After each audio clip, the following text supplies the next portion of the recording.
친애하는 영도자 김용민 동지께서는 우리라고 언제까지 허리띠 졸라맨 채 강냉이 죽만 먹을 수는 없는 거 아니겠냐며 초호화 럭셔리 하이엔드 블루투스 스피커 다인 오디오의 뮤직 시리즈 판매를 결정하시었다. 기존 블루투스 스피커와는 차원이 다른 사운드를 제공하는 것은 물론 존재 그 자체만으로도 빛이 나는 다인 오디오. 이 다인 오디오를 무려 한반도 최저가에 입점시킨 건 지난 다이슨 청소기 최저가에 버금가는 쾌거라며 마치 뉴스 공장 공장장이 휴가 중 외계인에게 납치라도 된 듯 치솟는 기쁨을 감추지 못하신 위대한 영도자 김용민 동지. 덴마크의 하이엔드 오디오 브랜드 다인 오디오의 뮤직 시리즈를 최저가에 구매하는 방법은 김용민.com.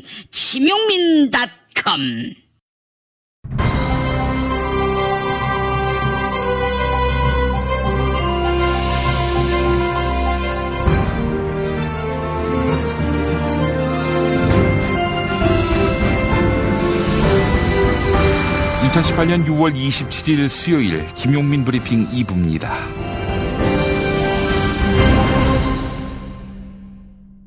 오늘 새벽에 나온 종합일간지 헤드라인 살펴보겠습니다. 먼저 경향신문, 대법원 양승태 하드디스크 복구 불능 처리, 이런 제목입니다. 양승태 전 대법원장의 컴퓨터 데이터가 삭제돼 복구가 불가능한 상태인 것으로 확인됐다는 것입니다. 자세한 내용은 뉴스 브리핑을 통해서 전하겠습니다.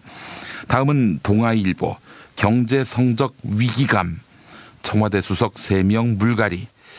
국민일보, 청와대 공세적 일자리 정책 예고, 경제라인 수석 문책성 교체. 세계일보, 청와대 중폭 개편, 경제라인 문책하고 일자리 창출 위한 채찍들다. 중앙일보, 경제 일자리 수석 문책성 동시 경질. 한겨레, 청와대 경제팀 전격 교체, 소득 고용 개선 속도 낸다. 이렇게 제목을 달았습니다. 문재인 대통령이 청와대 경제수석과 일자리 수석 비서관 3명을 한꺼번에 교체했습니다. 장하성 대통령 정책실장은 유임됐지요. 하지만 이번 인사가 장하성 실장과 그 휘하의 정책 라인에 대한 문책 인사라는 것이 중론인데요. 성과가 미흡했던 민생과 일자리 그리고 소득 분배 정책 집행에 속도감을 내겠다는 의미다. 이런 분석이 나옵니다.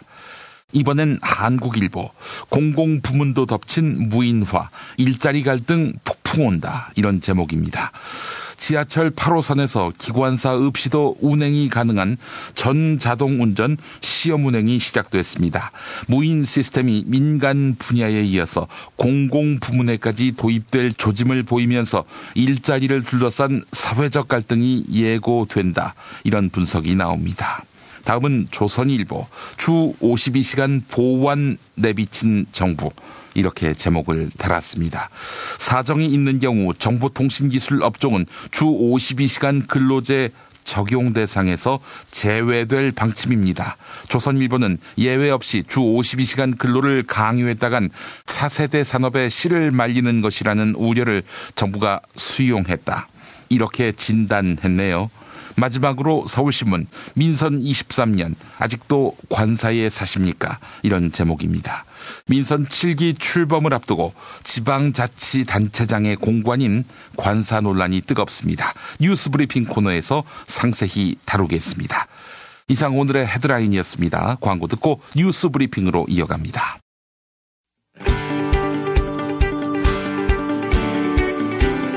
올해 5번째를 만난 미래의 기회 2018 특강 선대인 경제연구소가 7월 14일, 15일 이틀간 진행합니다.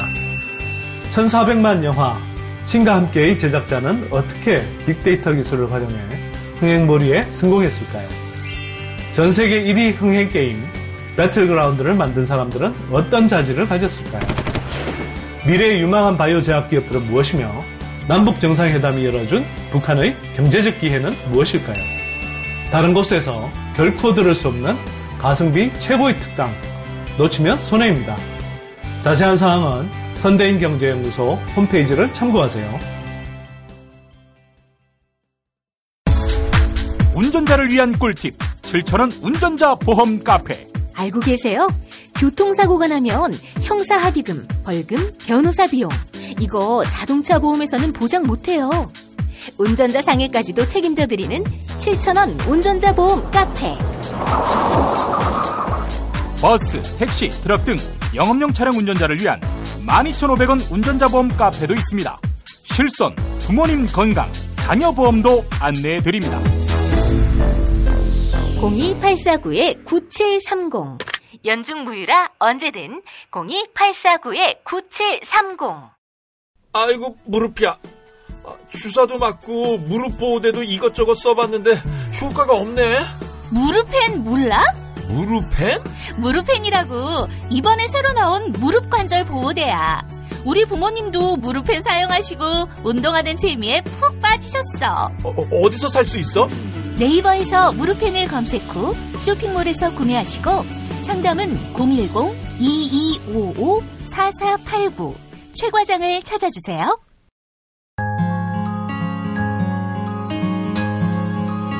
당신의 정직한 뉴스 보자관 김용민과 주파수를 맞춘다. 새로운 아침 특별한 선택 김용민의 뉴스 브리핑. 김용민의 뉴스 브리핑. 지방선거 기간 동안 불거졌던 여배우 스캔들 의혹이 이재명 경기지사 당선인 측의 고소로 다시 주목받고 있습니다. 이재명 캠프 가짜뉴스 대책단이 여배우 스캔들 의혹을 제기한 바른미래당 김영환 전 경기도지사 후보 그리고 배우 김부선 씨를 고발했습니다. 공직선거법상 허위사실 공표 혐의로 검찰에 고발한 건데요. 이에 김부선 씨는 결백을 입증하고 싶다면 이재명 당선자가 직접 나서 허위사실로 고소하라 이렇게 목소리를 높였습니다. 김영환 전 경기지사 역시 이재명 당선인은 비겁하게 뒤에 숨지 말고 저와 김부선을 직접 고소하라 이렇게 강조했는데요. 김영환 전 후보의 기자회견 발언 들어보시죠.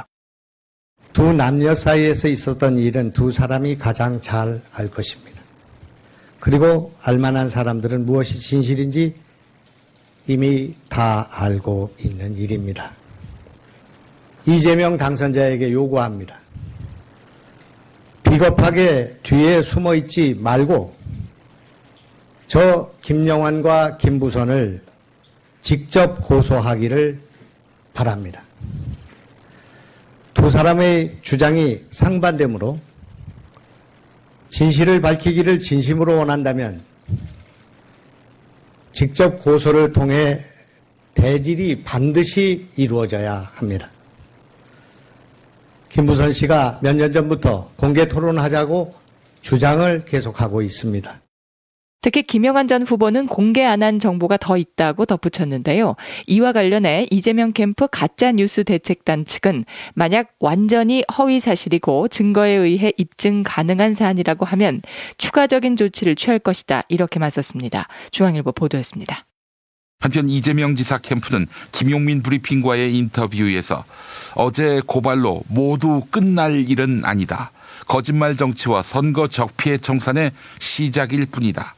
할 수 있는 모든 방법을 동원할 것이다. 이번 고발은 선제 조치다. 후속 조치가 있을 것이다. 이렇게 밝혔습니다. 양승태 전 대법원장이 사용했던 컴퓨터의 데이터가 영구 삭제된 것으로 확인됐습니다. 사법농단 의혹의 핵심으로 지목되는 양승태 전 대법원장에 대한 검찰 수사가 차질이 불가피해졌습니다. 대법원이 양승태 전 대법원장과 박병대 전 법원 행정처장이 사용했던 컴퓨터 하드디스크를 지난해 디가우징했습니다. 강력한 자성을 통해 파일을 삭제해 복구 불능한 상태로 만든 겁니다. 안철상 법원 행정처장은 디가우징은 해당 PC의 사용자가 결정하는 것이다 이렇게 설명했는데요.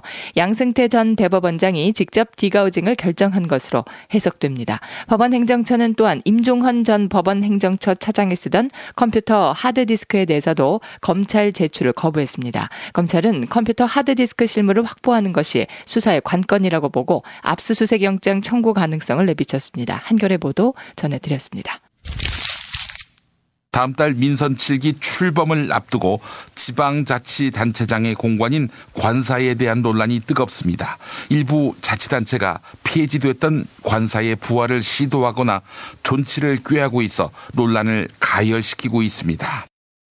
권위주의 시대의 상징 호화관사, 세금 낭비, 관사에 대해 쏟아졌던 비난들인데요. 광주광역시는 이용섭 시장 당선자의 관사로 사용하기 위해 34평형 아파트를 3억 2천만 원에 전세 계약했습니다. 50년 만에 폐지했던 광주시장 관사를 4년 만에 되살린 겁니다. 시민들은 개혁과 혁신을 외쳐온 당선자가 관사를 부활시킨 데 대해 곱지 않은 시선을 보냅니다. 현재 전국 17개 광역자치단체 가운데 서울과 부산을 포함해 모두 10곳이 관사를 운영하고 있는데요. 단체장이 관사를 쓸 때는 사적인 것과 공적인 것을 명확히 구분해 예산을 써야 한다. 이런 지적이 나옵니다. 이상은 서울신문 보도였습니다. 이명박 정부 시절 여론조작 공작을 벌인 국군 기무사령부의 행태가 구체적으로 확인됐습니다. 검찰은 기무사의 국정홍보 댓글 공작에 이명박 정부 청와대가 개입한 정황도 확인했습니다.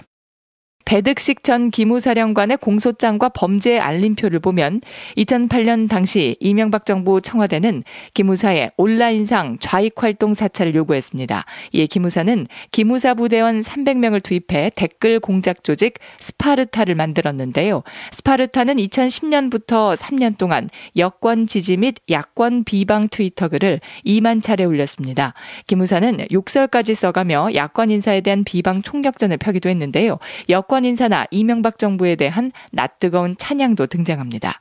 이명박 카카 만세이 항상 뭔가 남다른 데가 있어 그러니까 대통령이 됐겠지 이런 내용의 글을 올린 것으로 확인됐습니다. 한겨레 보도 소개해드렸습니다. 문재인 대통령이 청와대 참모진 개편을 통해 경제수석과 일자리 수석을 교체했습니다. 최근 경제정책 실패 논란에 대응하기 위한 핀셋 인사다. 이런 평가가 나옵니다. 임종석 대통령 비서실장이 청와대 내부 인사를 발표했습니다. 브리핑 내용 들어보시죠. 우선 일자리 수석으로 새로 임명된 정태호 비서관은 청와대 주요 비서관을 역임했고 정당의 정책과 정무 업무를 두루 경험한 정치권에서는 상당히 드문 정책통으로 인정받는 분입니다. 문재인 정부 첫 정책기획비서관을 맡아서 주요 국정과제를 기획하고 실행해 오신 분입니다. 그 추진력으로 일자리 창출 정책에 보다 속도를 내고자 하는 의지가 반영된 것입니다. 윤종원 경제수석은 기획재정부 경제정책국장과 청와대 경제금융비서관 그리고 국제통화기금 IMF의 상임이사를 거쳐서 3년여 주 OECD 대사로 역임해오신 분입니다. 국내외로 최고의 실력을 인정받는 경제정책 전문가로 정평이 나 있습니다. 경제 분야 국정과제의 지속적인 추진과 함께 산업, 통상, 금융, 재정 등 다양한 경제 현안을 통합적으로 조율해 나가줄 것으로 기대합니다. 인사 개편의 핵심은 경제수석과 일자리 수석을 교체한 건데요. 소득 분배 악화와 일자리 증가폭 둔화가 통계로 확인되자 책임 인정 성격의 인사를 했다는 분석이 나옵니다. 다만 문재인 대통령은 장하성 정책실장을 유임시킴으로써 소득 주도 성장 기조라는 큰 방향엔 변화가 없다는 뜻을 분명히 했습니다. 경향신문 보도했습니다. 지방선거 참패 이후 보수 재건에 대한 논의가 무성한데요. 연세대 박명림 정치학과 교수는 냉전 이데올로기와 지역주의를 극복하지 못한다면 보수의 재생은 쉽지 않다. 이렇게 진단합니다. 박명림 교수는 탄핵 이후 보수 정당들의 정치 행태는 즉각 과거 회귀적이었다고 이야기합니다. 촛불과 탄핵 그리고 대선 패배에도 불구하고 환골탈퇴하지 못하자 지방선거 패배라는 회초리를 맞았다는 겁니다. 이어서 박명림 교수는 보수가 냉전적 이분법에서 벗어나야 한다고 강조합니다. 또한 보수는 지역주의로는 더 이상 생존할 수 없다. 선거제도를 정당 명부식 비례대표제로 전면 혁신해야 한다고 덧붙였네요. 중앙일보 보도 전해드렸습니다.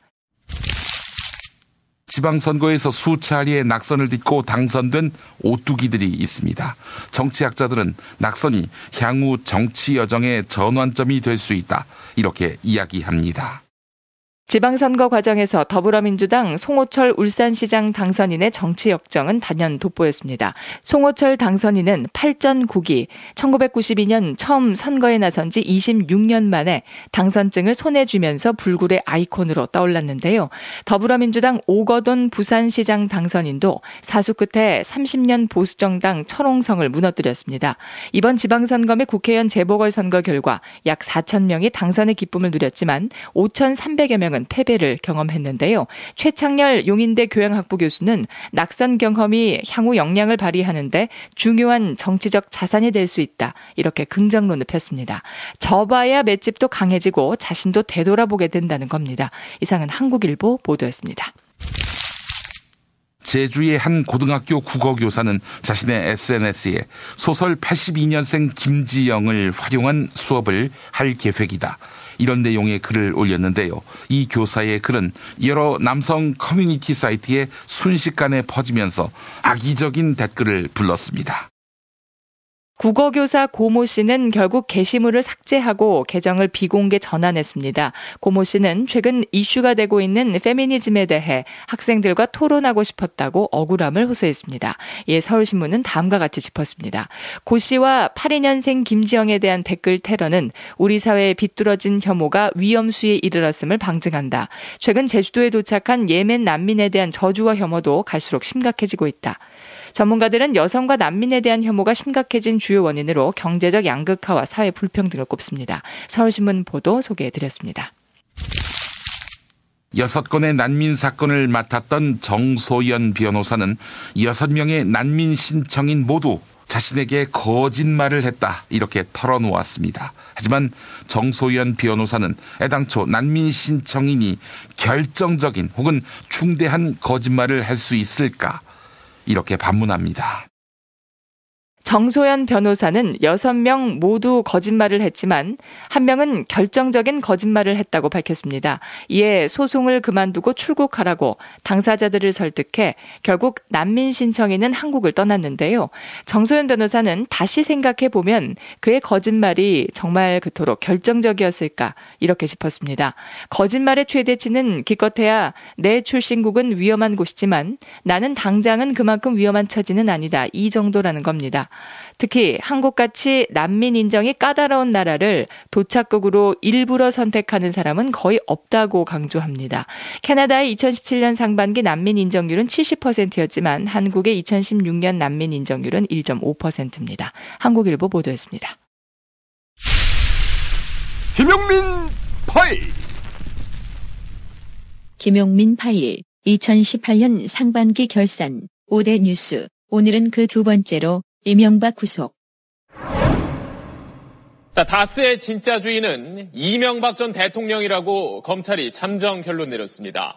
다스는 누구 겁니까? 라는 오랜 의혹이 드디어 검찰 수사로 밝혀진 겁니다. 그럼 먼저 이 모든 의혹의 뿌리라고 할 수 있는 도곡동 땅 이야기부터 해보겠습니다. 도곡동 땅이 누구 땅이냐? 검찰은 이미 다 알고 있습니다. 왜 덮고 있습니까? 떳떳하다면 하늘이 두 쪽이 나더라도 내 땅이 아니라고 말할 것이 아니라 검찰에 동의서만 갖다 주면 됩니다. 뭐 도곡 땅이 어떠다고요? BBK가 어떠가요? 새빨간 거짓말입니다, 여러분. 제가 어떻게 살아왔습니까? 여러분, 저 삶에 대해서 어떤 사람이 돌을 던질 수 있습니까? 2007년 대선 당시 한나라당 후보 검증 청문회 때 이명박 경선 후보 도곡동 땅이 당신 것 아니냐고 묻는 질문에 예, 그 땅이 제 것은 얼마나 좋겠습니까? 정말 좋죠. 그건 저 큰 재산인데요. 이 후보 끝내 당 대선 후보가 되고 하지만 경쟁당의 공세가 거세지자 기자회견을 자청해 분명히 말씀드립니다. 도곡동 땅 하늘이 두 쪽 나도 제 땅은 아닙니다. 또 저 자신은 거기에 대한 한 줌의 부끄러움이 없습니다. 결국 대통령에 당선됐지만 도곡동 땅 실소유주 의혹은 지워지지 않았고 도곡동 땅 주인이 이명박이라는 사실을 눈으로 확인한 두 사람. 먼저 안원구 전 대구 국세청장. 조사하는 과정에서 이제 그 포스코 건설이 가지고 있던 그 장부를 문건체를 하나 봤는데 그 문건이 이제 도곡동 땅 뭐 164- 얼마, 169- 얼마 뭐 이렇게 쭉 적혀 있는 그 문건이 적혀 있고 밑에 실소유주 땡땡 이명박이라는 문건을 이제 본 거예요. 또 김동철 국민의당 원내대표. 도곡동 땅이 실소유주가 이명박 씨라는 것을 알고 있었습니까? 라고 감사원 감사관이 김만재 회장에게 묻습니다. 예, 알고 있습니다. 실은 그 땅이 이명박 씨였다는 것을 보고해서 알게 됐다. 이렇게 돼 있어요. 하지만 특검에 나온 김재정 씨. 자기 것이라고 주장하고. 도곡동 땅이 이명박 당선이 있다는 의혹이 있습니다. 예, 아닙니다. 제 땅입니다. 예. 결국 꼬리곰탕 특검, 정호영 특검도. 도곡동 땅의 매입은 김재정의 주도 아래 추진되었고 김재정과 이상은의 투자금에 따라 공유 동기를 격려한 사실이 확인되었으며 제3자가 개입하였다고 볼 자료는 전혀 발견할 수 없었습니다. 하지만 어제 SBS 8시 뉴스. 검찰은 다스 진짜 주인 의혹을 풀 핵심 열쇠를 도곡동 땅에서 찾아냈습니다. 이 땅의 주인 역시 이명박 전 대통령이라고 사실상 결론 내린 겁니다. 검찰은 최근 이명박 전 대통령의 형과 처남인 이상은 씨와 고 김재정 씨의 재산 관리인을 잇따라 소환 조사했습니다. 이들은 검찰에서 도곡동 땅 매각 대금의 상당액을 이명박 전 대통령 측에 전달했다고 진술한 것으로 확인됐습니다. 제가 재산을 남의 이름을 숨겨야 될 이유가 아무것도 없습니다. 땅 한 평도 남의 이름을 숨겨놓은 것이 없습니다. 땅 한 평도 남의 이름을 빌려 소유한 바 없다고 했지만 가평별장도 또 도곡동 땅도 남의 이름으로 샀던 이명박 전 대통령. 저기 가평에 가면 말이죠. 청평 근처에요. 가면 집을 지어놓은 게 있어요. 있는데 이명박 씨가 나하고 그 몇 사람들이 집을 지었는데. 현대건설 입사 동기 박재면 전 회장 생전 회고. 박 전 회장은 자신과 이 전 대통령이 가평 부지를 답사하고 땅을 샀다고 말합니다. 맨 처음에 있는 동은 내가 사는 거고 이 양반이 이제 두 개를 자기가 해가지고 한 30평 했어요. 가평 별장은 처남 김재정 씨가 산 거라는 이 전 대통령의 입장과 전면 배치됩니다. 우리 김재정 사장을 불러가지고 야 이명박 회장 해야 되는데 못했으니까 당신이 개발해서 하고 있으니까 여기 들어와서 좀 하고 이렇게 해서 들어갔다고 합니다. 비단 부동산만이 아니라 회사 지분도 남의 이름으로 소유. 다스가 대표적. 검찰은 삼성이 다스 대신 낸 이 변호사비 몇십억 원이 이명박 전 대통령에게 준 뇌물이라고 보고 있습니다. 형과 처남 명의로 돼 있었던 다스의 주식 모두 100%가 이명박 전 대통령 거라고 측근들이 검찰에 털어놨기 때문입니다. 모든 의사결정이 이명박이 했으니까 김성호가 했지만은 김사장 회사도 아니고 다스 직원은 누구한테 가서 물어봐요. 다스 실소유주 누구냐 그러면 이명박이라고 그러지. 아직 확실하게 규명된 것은 아니지만 다스만이 아니라 BBK도 MB가 차명 소유했을 가능성이 농후. 2007년 BBK 건에 관해서도 저는 그 회사에 주식 한 주도 가져본 일이 없습니다. 하지만 동업자 김경주는 최근 JTBC 인터뷰에서 BBK 관련해서 이제 이명박 전 대통령님이 이제 그 BBK 관련해서 이제 금융 거래 내역들이 있습니다. 아직 공개되지 않은 내역들. 그런 거를 이제 공개를 할 수가 있고. 또 이 전 대통령이 경제적으로 재기를 하고 싶어 BBK를 직접 운영한 것이라고도 말했습니다. 젊은 사람만 이런 금융회사를 할 수 있는데 건설회사를 하신 분이 이런 거를 할 수 있다는 것을 보여줌으로써 이제 뭐 정치적으로나 그 경제적으로나 재기를 하고 싶었던 것 같고. 서울시장 시절 이명박 전 대통령 교회 간증에서 가훈이 정직이라고 강조하는데 한일 수교 회담 반대 투쟁을 벌이다가 감옥에 간 일을 회고하며 교도소에 딱 한 번 면회 오셨어요. 딱 한 번만 오셔서 너 희망이 있다. 포기하지 마라. 너 정직하게 살아라. 열심히 살아라. 말씀하시고 나 간다. 싹 떨어지셨어요. 무소속 이회창 대선 후보 측은 이명박 한나라당 후보의 가훈이 정직인데 대해 최근 각종 의혹과 반복되는 거짓과 변명을 보면 우스꽝스러운 생각이 든다고 비꼬았습니다. 이회창 후보 캠프의 이혜연 대변인은 이명박 후보가 정직하지 못했던 것에 대한 면죄부로 아니면 앞으로 정직하지 못할 상황에 대한 방어 기제로 정직을 가훈으로 삼았을지 모르겠다며 이같이 말했습니다. 이명박 전 대통령이 구속됐습니다. 법원은 증거인멸에 염려가 있고 구속 사유가 인정된다고 판단했습니다. 네, 이 전 대통령은 서울 동부구치소에 수용됐습니다. 정직이 가훈인 이 사람, 감옥에 들어가며 뭐라고 했을까? 나 간다. 나 간다. 골반 잡자 바로 잡자 바디로직. 허리 통증 바로 잡자 바디로직. 몸매 교정 바로 잡자 바디로직. 자세가 좋아지는 골반 교정 타이즈 바디로직. 검색창에 골반 교정 바디로직. 삐딱한 남성 골반 허리에도 역시 바디로직입니다. 바디로직의 효과를 못 느끼셨다면 100% 환불해드립니다. 자세한 환불 조건은 홈페이지를 참조하세요. 스페이드 퀴즈입니다. 돌잔치, 칠순잔치, 가게 홍보, 체육대회, 창사기념일. 정답! 기념품! 문제를 끝까지 들으셔야죠. 이럴 때 사용하는 판촉물이나 기념품, 답례품, 단체 선물 등을 취급하는 전문업체로서 국민을 위해 제대로 일하는 언론과 정당에 후원을 하는 판촉물 전문업체는 어디일까요? 정답! 네피알! 네? 어디라고요? 네피알! 네, 정답입니다. 판촉물이나 단체 선물이 필요할 때 이왕이면 우리 편 회사 네피아를 찾아주세요. 인터넷 검색창에 네피아를 치시거나 032-519-4800으로 전화주시면 친절하게 상담해드립니다. 그런데 상품은 뭔가요? 네피아를 가서 고르세요. 3만 가지가 넘는 물품이 있어요. 답은 이미 정해져 있으니 너는 대답만 해라고 하는 답정모. 아닌데. 답은 정치인데 너만 몰라. 이건데.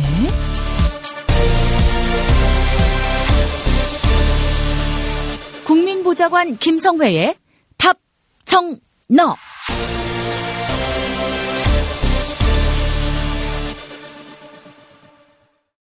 탈모는 막아주고 빠진 머리는 다시 나게 하는 18,000원짜리 뿌리 깊은 샴푸 두피 영양제. 네, 돈 많이 들고 효과 없다. 포기하신 분들 계시죠? 딱 한 달만 뿌리세요. 효과 없다면 환불합니다. 1566-7871 1566-7871 네, 답정너로 이어갑니다. 국회 더불어민주당 손혜원 의원실 김성회 보좌관 만나겠습니다. 김 보좌관님. 네, 안녕하세요. 예, 자, 오늘 어떤 이야기 준비하셨습니까? 예, 민주당 전당대회가 8월 25일에 열리기로 됐고, 예. 당대표 선출에 관련돼서 몇 가지 규칙들이 정해져서요. 한번 중간 점검을 할 때가 되지 않았나 싶어서 짚고 넘어가려고 합니다. 자, 그렇다면은 전반적인 게임의 룰이 정해진 겁니까? 네, 그렇습니다. 일단 당대표는 최고위원과 별도의 트랙으로 뽑기로 했고요. 그러니까 출마하는 사람이 당대표를 할 것인지 아니면 최고위원을 할 것인지를 정해야 합니다. 그것을 정하는 것을 일단 기본으로 하기로 했고요. 그리고 당대표 같은 경우는 예선전이 필요하다면 예선전을 하기로 했고 3명의 후보를 추려서 경선을 할 것이고요. 최고위원은 5명을 뽑게 되는데 예. 그 5명을 뽑기 위해서 8명이 경선을 치릅니다. 그러면 8명과 3명은 누가 정하느냐라고 하면 더불어민주당에는 중앙위원이라는 게 있습니다. 예, 각 예. 국회의원들하고 그다음에 자치단체장, 지역위원장, 별도로 몇 명 더 해서 한 500명 수준의 중앙위원회가 있는데요. 7월 중 중앙위를 열어서 여기서 투표를 1차적으로 해서 선별을 하게 되는 겁니다. 그렇게 해서 선별된 사람들이 8월 한 달 동안 선거운동을 하게 되고요. 그다음에 예전에는 각 지역별로 투표를 하기도 하고 서울에 한 번에 몰아서 하기도 했거든요. 각 지역별로 하게 되면 이제 제주도, 호남 이런 데가 1착을 하게 되는데 부산도 그렇고요. 그럼 이제 그 지역에서 새머리라는 후보가 좀 약간 유리한 점이 있었죠. 예.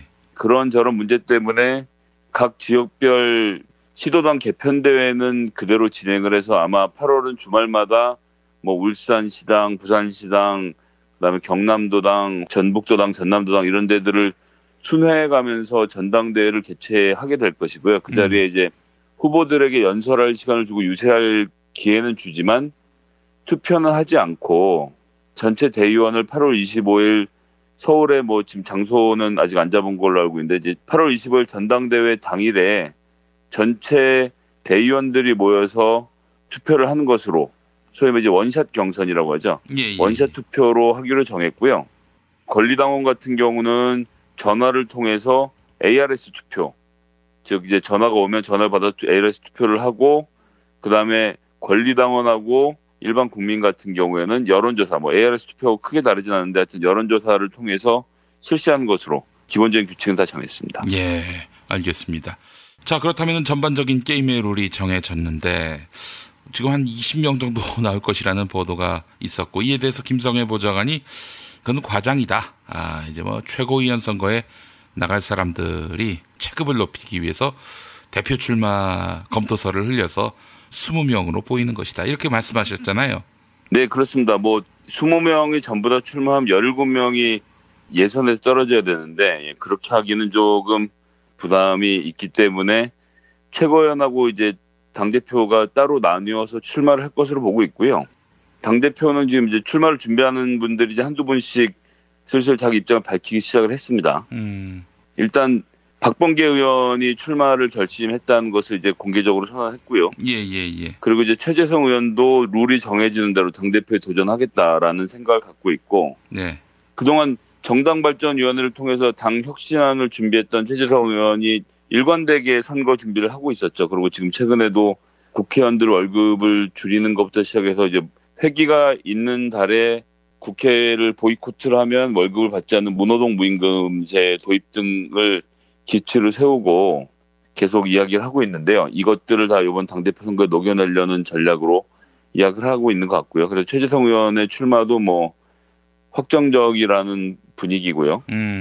그다음에 이제 뭐 자천타천 거론되는 인물 중에 이제 전해철 의원이 나올 것으로 예상이 되고 있고, 그다음에 현재 행정자치부 장관인 김부겸 장관의 같은 경우에는 어제 언론과 인터뷰를 통해서 전당대회 출마설을 굳이 부인하지 않으면서 정치로 돌아가야 되는 장관 같은 경우에는 이번에 놔주시지 않겠냐. 만약 문 대통령의 허락이 있으면 당대표 선거에 뛰어들 생각이 있다라는 이야기를 인터뷰에서 했습니다. 대표적으로 김부겸 의원이죠.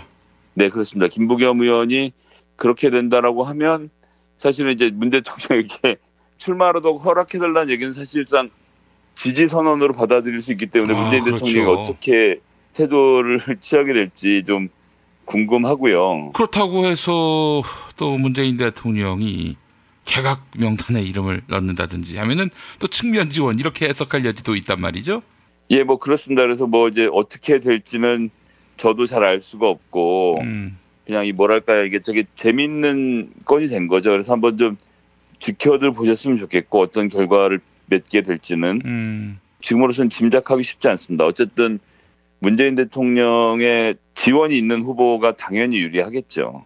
그런데 뭐 대통령이 지금 이런 상황에서 특정 후보를 지원하는 활동을 할 가능성은 없을 것 같기도 하고요. 예. 뭐 이런 것이야 뭐 스포츠 보듯이 지켜보고 같이 참전하고 각자가 응원할 사람들 응원하는 재미가 또 있는 것이니까요. 예. 그리고 지난번 이제 당대표 선거에 도전했던 송영길 의원이 그동안 뭐 굉장히 오랜 시간 갈고 닦았습니다. 지난 지자체 선거 때도 호남을 중심으로 해서 굉장히 열심히 험지를 돌아다녔고 예. 꾸준하게 활동을 해오고 있기 때문에 송영길 의원도 지금 후보군에서는 뭐 이름을 올리게 될 것으로 보고요. 지난 2016년 당대표 선거에 나섰다가 컷오프가 됐었어요.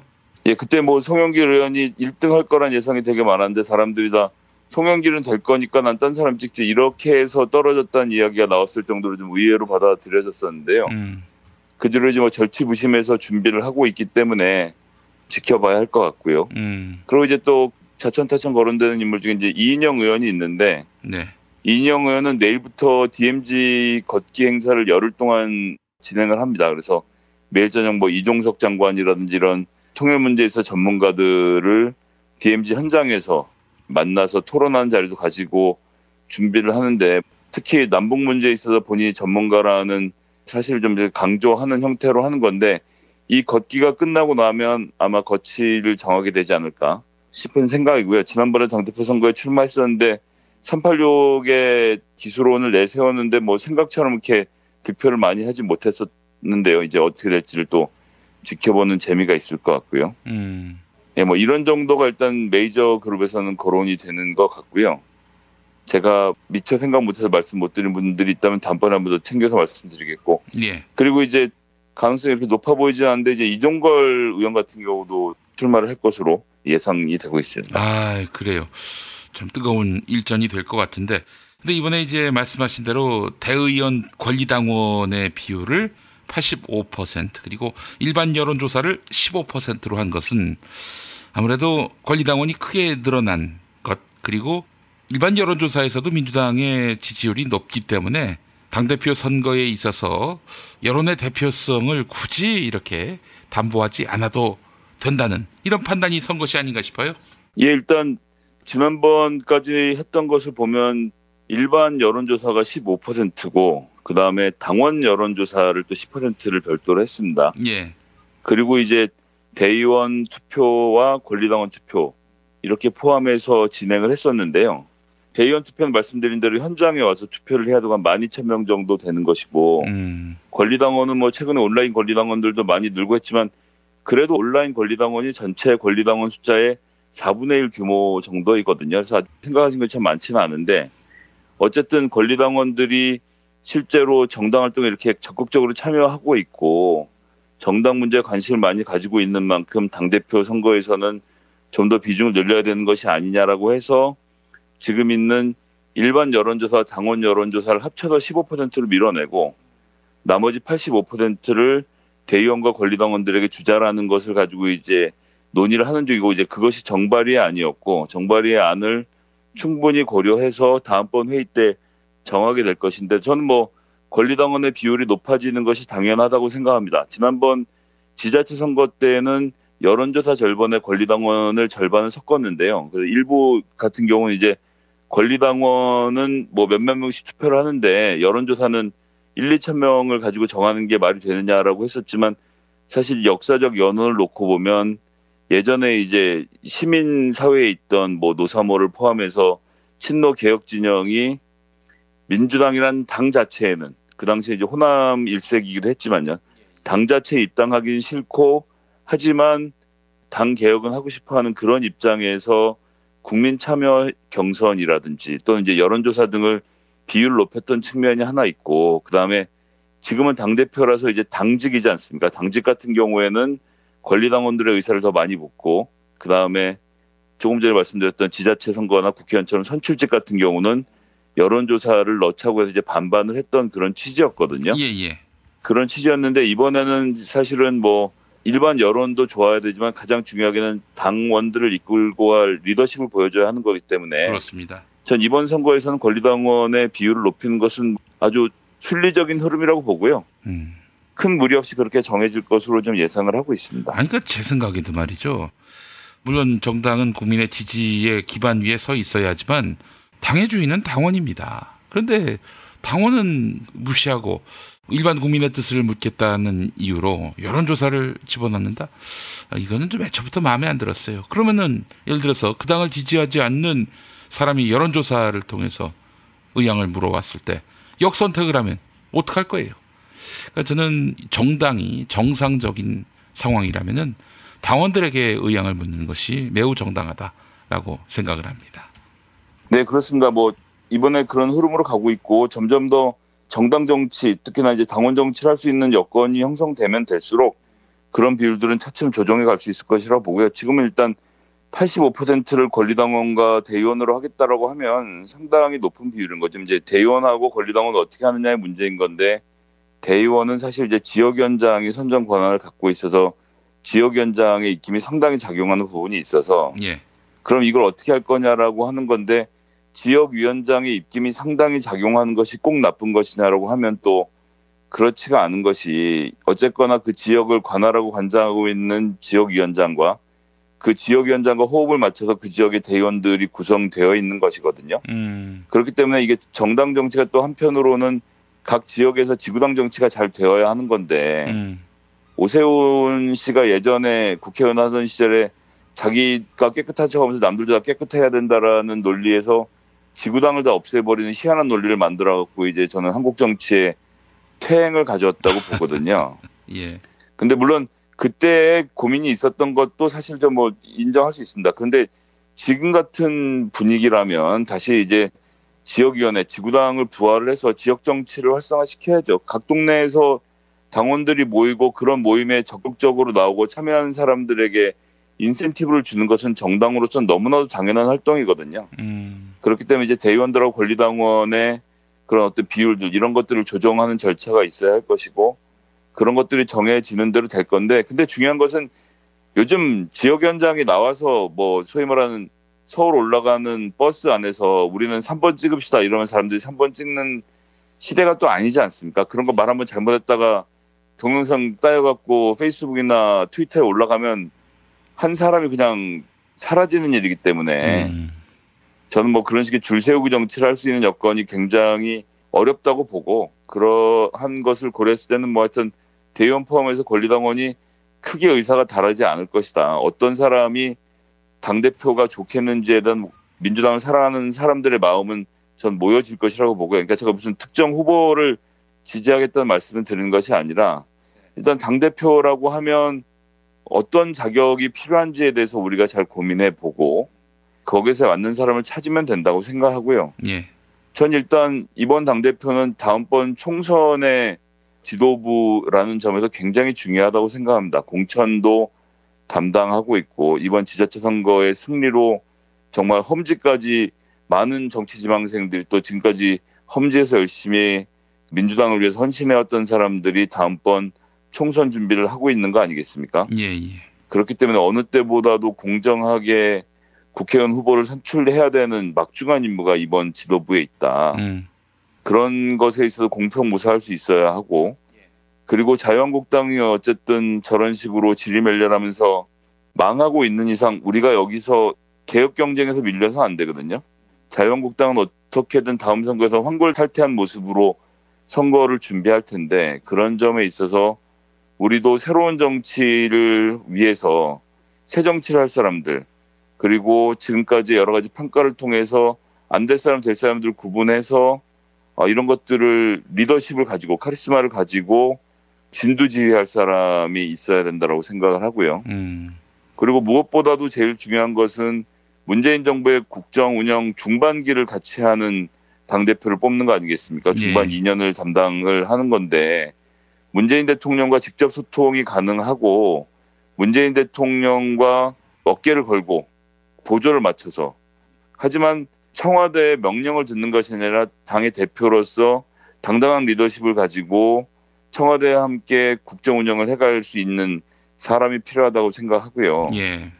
이런 조건들이 다들 뭐 생각하시는 조건일 겁니다. 그런 와중에서 그 야권에서 벌어지는 여러 가지 정기 개편이나 이런 시나리오들에 대해서 능수능란하게 대응하면서 필요한 것들을 취하고 필요 없는 것들을 버리는 전략들을 취해야 될 텐데요.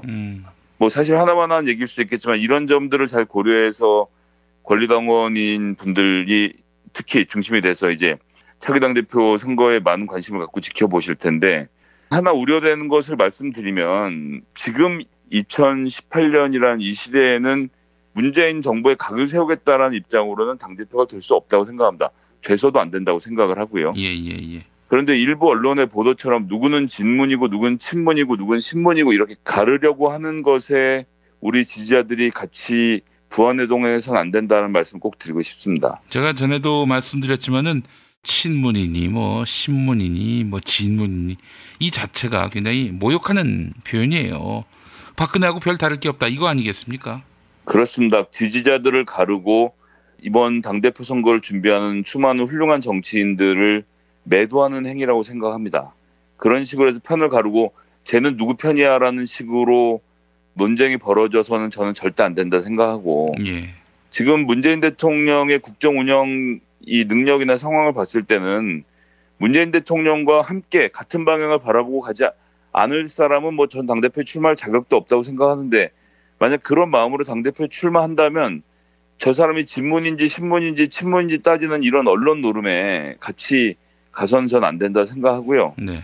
제가 좀 전에 말씀드린 이러한 기조에 맞춰서 또는 이제 우리 당원분들이 생각하시는 본인의 기준에 잘 맞춰서 본인이 지지한 후보를 선택하고 그 후보가 당선될 수 있도록 최선의 노력을 다하는 것은 당연하겠습니다만 이런 과정에서 우리 지지자들끼리 너무 격심하게 다투고 저 사람은 뭐 어느 편인지 가르면서 편가르게 하는 그런 후유증은 최대한 좀 자제해가면서 진행했으면 좋겠다라는 말씀을 좀 드리고요. 뭐 곧 후보가 당대표 3명, 최고위원 8명으로 추려질 텐데 추려지는 과정에서 또 한 사람 한 사람에 대해서 같이 설명도 드리고 함께 분석해 보면서 어떤 사람이 정말 우리 당의 미래를 위해서 문재인 정부의 성공을 위해서 역할을 할 사람인지에 대해서 좀 진지하게 고민해보고 토론해보고 주변에 계신 동료분들하고 당원들하고 이런 이야기를 나누면서 적임자를 찾아내가는 과정을 밟았으면 좋겠습니다. 예, 알겠습니다. 자, 김성애 보좌관님 말씀 잘 들었습니다. 네, 감사합니다. 탈모인가 예비 탈모 여러분, 저희 제품 꼭 쓰세요. 그 고통을 알기에 최대한 싸게 팝니다. 이제 탈모약 써도 괜찮다고요? 같이 쓰면 부작용 없이 2배 효과입니다. 이미 모발 이식했다고요? 그럼 더 싸게 오래 유지해야죠. 아직 젊고 두피도 반짝거리지 않는다면 100% 뿌리 깊은 샴푸 두피 영양제 1566-7871. 허위 매물에서 우리의 가족과 이웃을 지키는 더불어중고차. 더불어중고차는 직영정비소를 운영하여 판매부터 수리까지 최고의 서비스를 제공합니다. 카카오톡 검색창에 더불어중고차를 검색하시거나 1661-3363으로 전화주세요. 노력한 만큼 내어주는 자연. 그 자연의 마음을 알기에 정성농장 홍삼.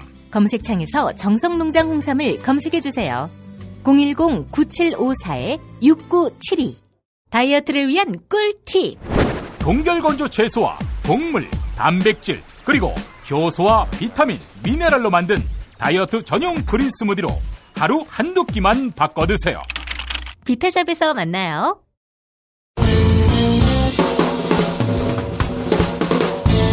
미디어 오늘 정상근 기자가 뉴스 속의 뉴스를 짚어드립니다. 정상근 기자의 오늘 미디어.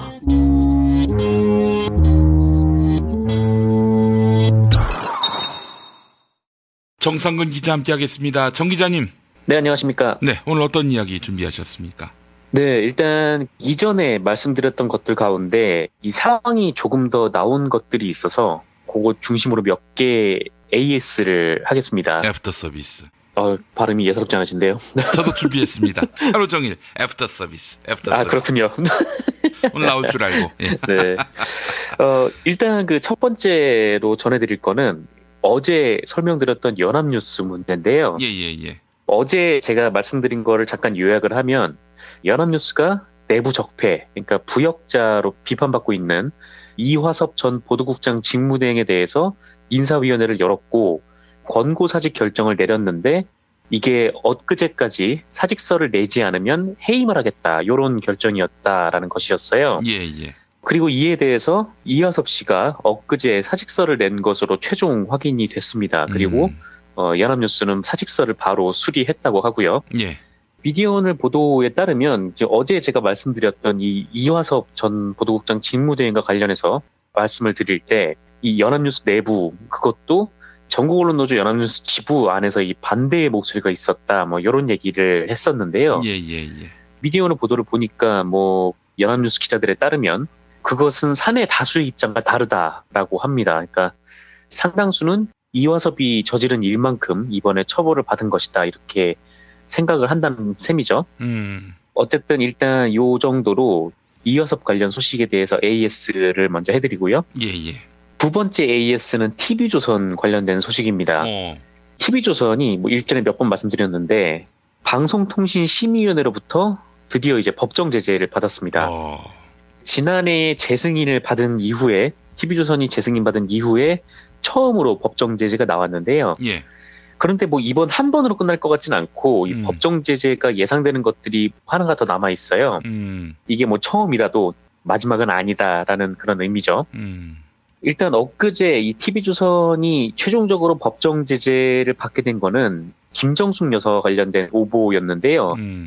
TV조선이 지난 4월 17일에 드루킹 관련 보도를 하면서 김정숙 여사가 마치 드루킹 조직 중에 하나인 경인선이라는 조직과 연결이 된 듯이 또 김경수 의원과 함께 간 듯이 이렇게 교묘하게 두 경선장 장면을 짜집기 위해서 한 보도였습니다. 선거에 영향을 끼치려고 한 거였죠?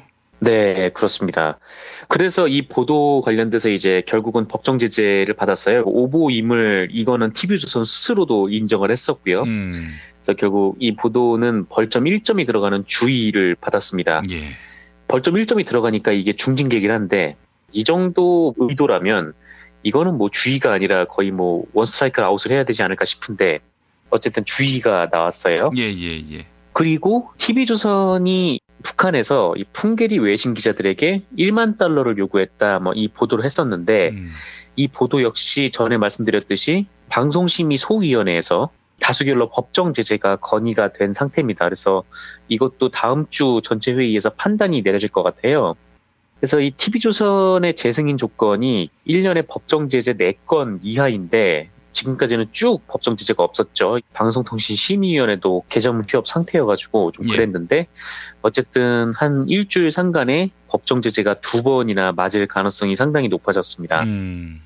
또 하나 좀 아까운 게 있는데 TV조선이 심의에 걸린 게 또 하나가 있었더라고요. 4월 18일자 보도였는데 TV조선 메인 뉴스에서 했던 보도고요.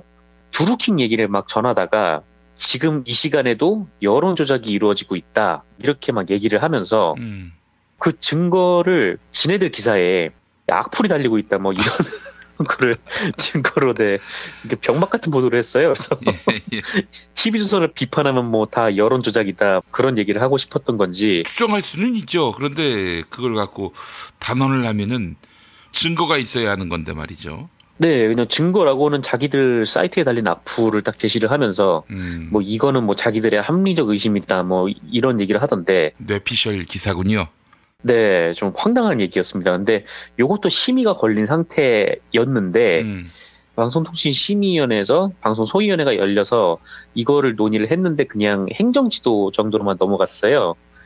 그래서 요거는 법정 제재가 안 나올 가능성이 높은 것 같은데 뭐 어쨌든 몇 가지가 걸렸는데 일단 TV조선 법정 제재는 한 2가지 정도가 최근에 나올 것으로 보입니다. 그래서 물론 전에도 말씀드렸듯이 이게 1년에 4건을 위반한다고 해서 바로 TV조선이 재승인이 취소가 되는 건 아니에요.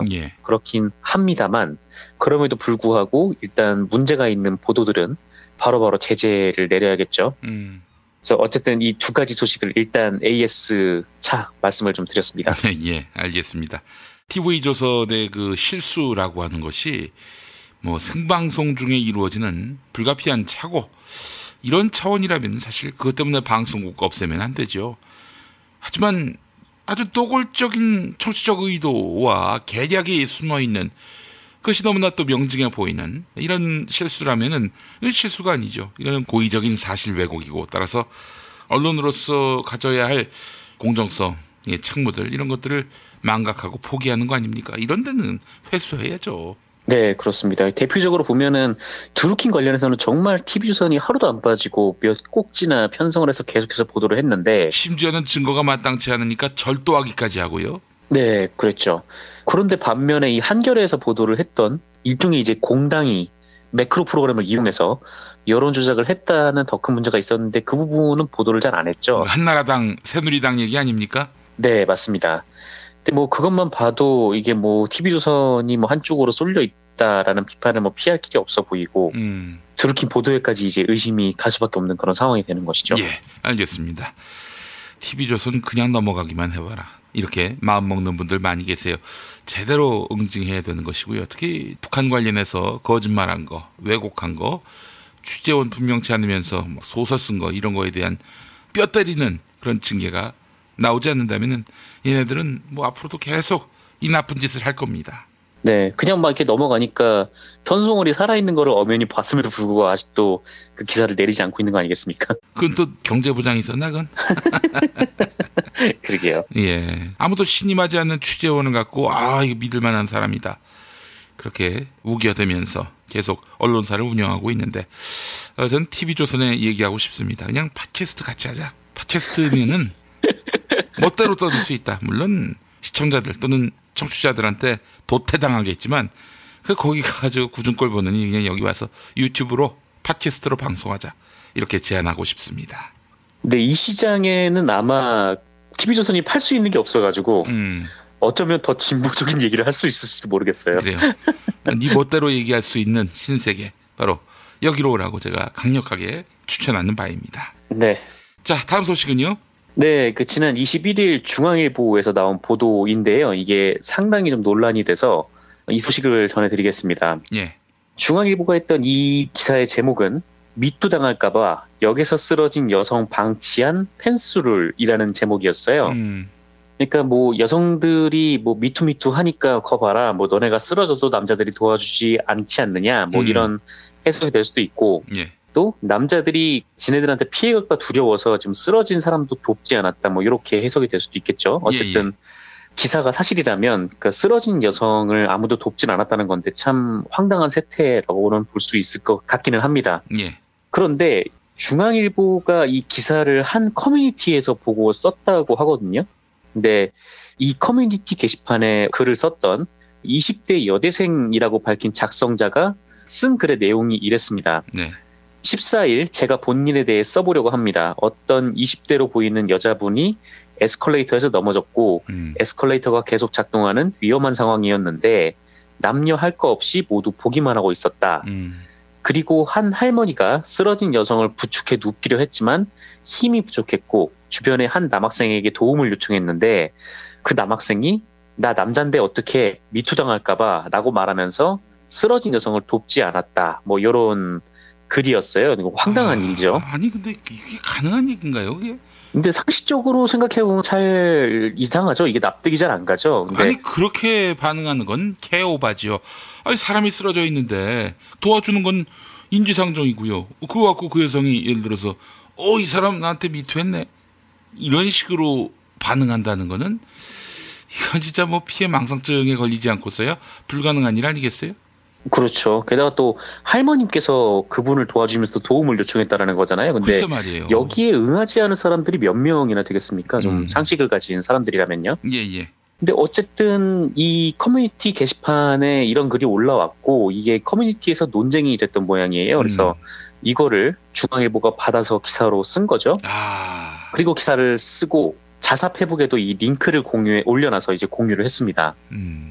그런데 좀 황당한 반전이 있었어요. 예. 그러니까 이 중앙일보 기사를 본 사람들 가운데 당시 그 현장에 있었던 사람들이 있었던 겁니다. 예. 그래서 중앙일보 페이스북에 댓글을 달은 거예요. 예.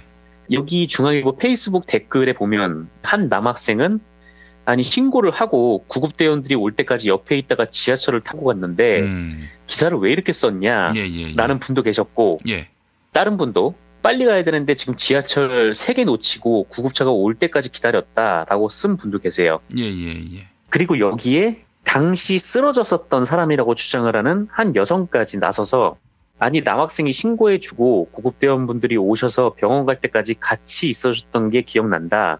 그때 고마웠다. 저 일도 잘 기억 안 나고 기억하고 싶지도 않은데 이렇게 기사가 나니까 기분이 나쁘다. 뭐 이렇게 댓글을 달았습니다. 예. 물론 이것도 그냥 온라인에서 댓글을 다른 거라서 이게 뭐 사실 확인이 그게 확실하다라고는 말을 할 수 없겠지만 그리고 무엇보다 문제는 이 커뮤니티에 글을 썼던 사람 있잖아요. 예. 그러니까 최초 작성자가 자신이 쓴 내용이 허위라고 고백을 한 거예요. 네, 그러니까 커뮤니티에 글을 썼는데 이 본인도 이게 기자들이 저걸 물고 막 기사를 쓰리라 생각하지 못했던 모양이죠. 기사가 계속 나오고 확장이 되니까 무서웠던 모양인데 어쨌든 그 사람이 온라인에 뻥을 친 거고 그거를 중앙일보가 낼름 받았어서 결과적으로 오보를 낸 거죠. 아이고. 아주 황당한 식으로 이제 오보를 낸 겁니다. 그래서 기자 본인도 뭐 나도 커뮤니티 글을 낚였다 뭐 이렇게 억울해할 수는 있겠지만 근데 기자가 커뮤니티 글을 그냥 받아 쓰는 사람이 아니잖아요. 그렇죠. 그럴 것 같으면 누가 기자의 기사를 봐요. 그냥 원문을 보고 믿어버리지. 기자는 이게 사실인지 검증하고 그런 다음 보도해야 하는 거 아니겠어요? 맞습니다. 이게 전혀 신뢰가 안 가게 되죠. 이런 식으로 하게 되면. 그런데 더 황당한 게 있었는데 이게 오보임이 밝혀졌잖아요. 예.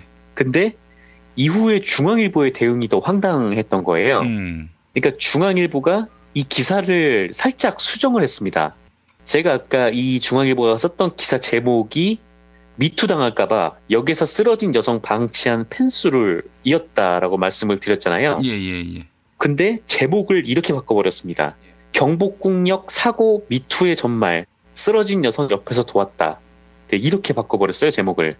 자기들이 오보를 내놓고 이제 마치 이제 남이 오보를 내가지고 전말을 밝히는 것 마냥 미투의 전말 뭐 이런 식으로 제목을 바꿔놓은 거죠.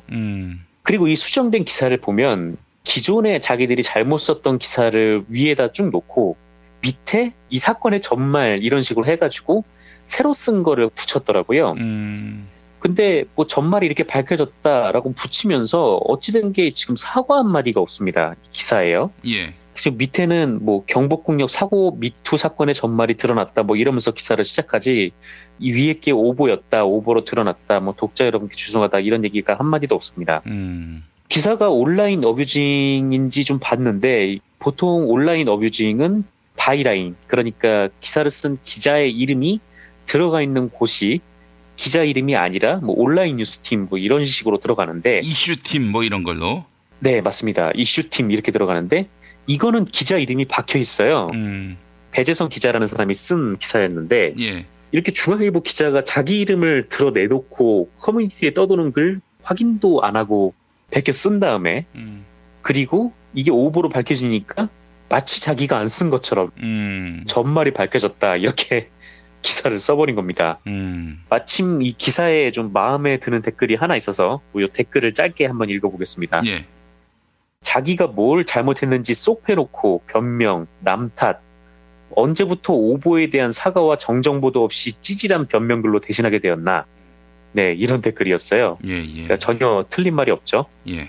게다가 이제 중앙일보가 이게 초범이 아닙니다. 지난해 9월인가 이 경비 노동자 일을 하시는 아버지가 간식으로 사발면을 받으셨는데 아들한테 장난으로 회사가 추석 선물로 컵라면 하나 줬네 뭐 이렇게 보냈대요. 근데 그게 이제 아들분 입장에서는 이게 장난이라는 거를 모르고 아니 어떻게 경비 일하시는 아버지한테 이렇게 사발면 하나만 떨러 줄 수 있냐 뭐 이렇게 해서 커뮤니티에 올렸고 요거를 또 중앙일보가 낼름 받았었거든요. 그래서 이것도 오보로 밝혀졌었죠. 그리고 그때도 중앙일보는 모르는 척하고 그냥 넘어갔습니다. 예. 이게 뭐 중앙일보뿐만 아니라 뭐 다른 언론도 다 마찬가지고 옛날에 무슨 마을버스에 뭐 아이를 놓고 내린 어머니 뭐 그런 글도 있었고 하여튼 여러 가지가 굉장히 많았죠.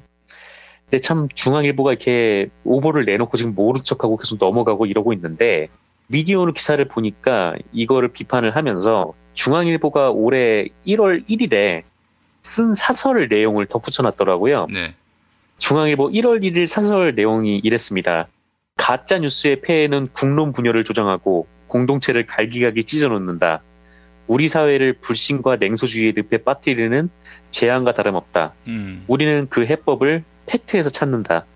팩트의 힘은 크고 가짜를 몰아낼 수 있다고 믿는다. 네, 이렇게 사설을 썼더라고요. 그래서 너네나 잘하라는 마음을 담아서 오늘 이 소식을 브리핑을 했습니다. 아이고 센트럴 뉴스페이퍼 정말 부끄러운 줄 알아야 센트럴 뉴스페이퍼 뭐 하는 짓입니까 그게. 네. 그게 이런 거죠 한마디로 인터넷 커뮤니티에서 이슈가 되고 화제가 되는 거 이걸 기사화하면은 그 이슈와 화제에 관심 있는 사람들에게 2차 화제거리가 되는 것이고 그게 또 더 급속하게 널리 확산이 될 수 있어요. 언론사로서도 이렇게 되면은 페이지 뷰가 늘어나게 될 것이고요. 그걸 노린 것 같은데 그렇다면은 적어도 언론사가 자신들의 어떤 확산성, 신뢰성을 기반으로 장사를 하는 거 아니겠어요? 그러면 거기에 상응하게 사실 검증을 하고 기사를 내야지 그냥 뭐 커뮤니티에서 돌고 있는 이 정서와 이 분위기를 그대로 중계만 하면은 이게 언론입니까? 뭐하러 그런 게 필요해요? 그렇습니다. 뭐 굳이 뭐 이런 기사를 언론에 이제 대가를 지불하고 보고 싶어 하겠습니까? 그러니까 언론이 신뢰를 잃어버리고 뭐 신문 구독자가 점점 줄어들고 이게 그냥 뭐 독자들 탓만은 절대 아니에요. 이게 본인들이 자초한 면이 더 크다고 저는 이렇게 생각을 합니다. 네, 알겠습니다. 자, 정상근 기자님 오늘 말씀 잘 들었습니다. 네, 감사합니다.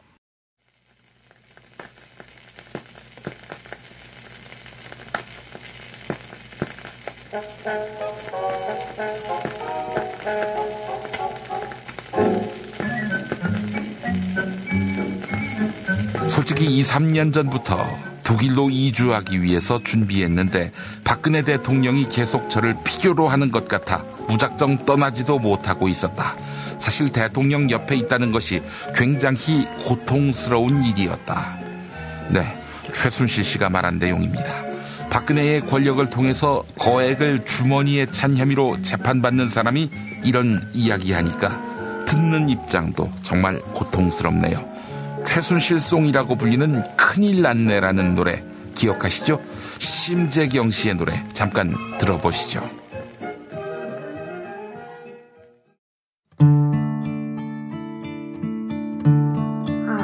큰일 났네. 큰일 났네. 큰일 났어. 다 죽었네. 다 죽었어. 아유, 그걸 왜 못 막았어? 근데 왜 못 막았어? 그걸 그렇게 하면 어떡해? 걔는 그런 쓸데없는 얘기를 뭐하러 했대? 대체 왜 그런데? 아휴, 큰일 났네. 큰일 났네. 아휴, 뭐라고 해야 해? 다 죽었네. 다 죽었어.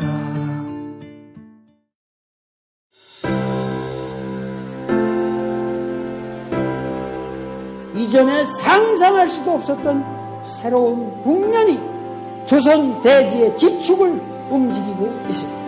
이 민족의 역사가 제 궤도에 올라서서 달리게 시작한다고 하는 느낌이군요.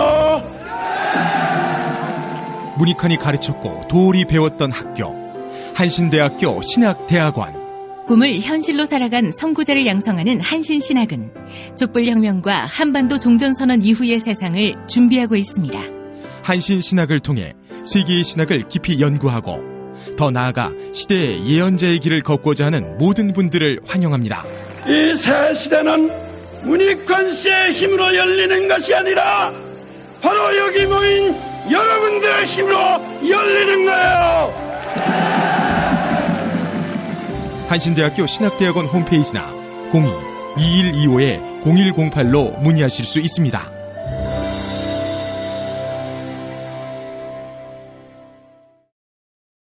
탄핵 때문에 뭐 이야기를 전달을 하려고 해도 길을 막고 듣질 않아요. 패족 수준으로 쪼그라든 한국 보수. 회생의 길은 과연 있을까? 변화된 정치 환경. 갈 길 잃은 보수에게 새로운 희망을 제시한다. 애국보수의 화려한 부활과 집권을 위한 본격 가이드. 김용민의 신간. 보수를 지켜라. 진중권도 투표하는 보수 정당. 광주에서도 일당이 될 수 있는 보수 정당. 젊은이들의 입당이 줄을 잇는 보수 정당. 언제까지 민주당 정의당을 부러워만 할 것인가? 부러우면 진다니까? 자유한국당 당원 김용민이 쓴 보수를 지켜라. 이김에서 나왔습니다.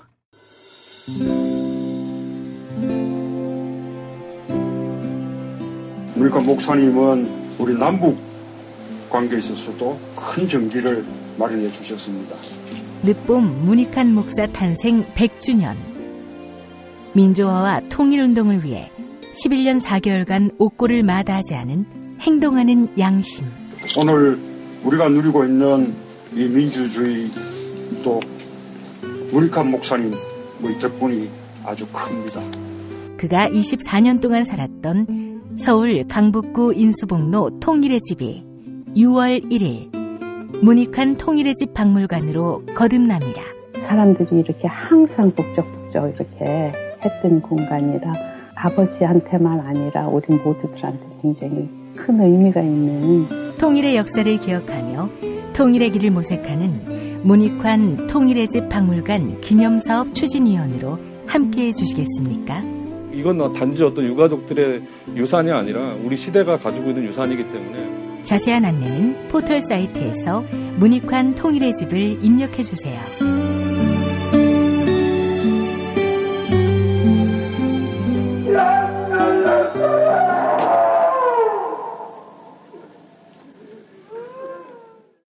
돌 김용옥 선생의 마가복음 강해로 여러분을 초대합니다. 이 마가복음이라는 게 대단히 중요합니다. 왜냐하면 복음서의 원형이기 때문에. 원형. 매주 일요일 아침 11시 서울 서대문구 충정로 20 서울 지하철 충정로역 9번 출구 앞에 있는 벙커원에서 돌과 만나세요. 율법을 믿으시겠다고? 신약이 율법의 완성이라고? 얼어빠질 그따위 기독교 내 입 앞에서 제발 입도 뻥끗 하지 말아요. 그런 소리는. 벙커원 교회 일요일 예배를 겸하는 이 자리. 돌이 진리와 생명이었던 예수를 원형 그대로 복원합니다. 그 십자가를 과감하게 걸머지고 돌아가신 예수를 말하지 아니하고 믿으면 너는 금방 축복받을 일만 남았다. 이게 한국 목사들 99%의 거짓말 설교예요. 돌의 마가복음 설교는 따로 녹화 녹음되지 않으며 현장에서만 만나실 수 있습니다. 김용민닷컴 자유 게시판에 올라온 사연 일부 만나봅니다. 꿀잼님, 이완배 기자님은 융통성 있는 진보라서 더 좋은 것 같습니다. 사람이 먼저여서 좋습니다. 라고 하셨고, 벤 10732님, 부동산 보유세 개편 권고안에 대한 이완배 기자님의 설명 잘 들었습니다. 지인들에게 잘 설명해 줄 수 있겠네요. 라고 해주셨습니다. 네, 감사합니다. 2018년 6월 27일 수요일 김용민 브리핑 모두 마치겠습니다. 애청해 주신 여러분 감사합니다.